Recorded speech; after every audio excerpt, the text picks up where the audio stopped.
L'univers grandit aujourd'hui de 20 millions de kilomètres par minute. Si l'univers gonfle, cela veut forcément dire qu'il était plus petit avant.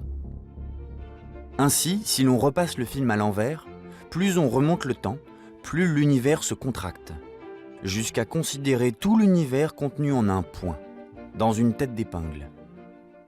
C'est ce que l'on appelle le Big Bang, l'origine de notre univers.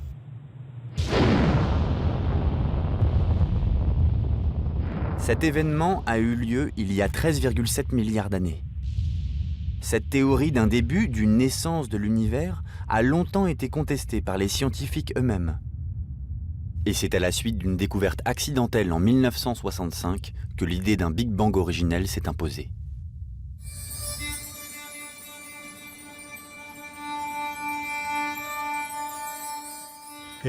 C'était un accident. Les ingénieurs de Bell Telecom travaillaient sur les premiers téléphones portables. Ils ont entendu un bruit dans l'espace, trop fort pour être attribué à l'activité humaine. C'est resté un mystère pendant 5 ans, puis on a compris.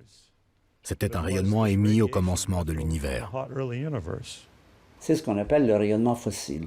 C'est le document fossile le plus ancien que nous ayons du passé de l'univers.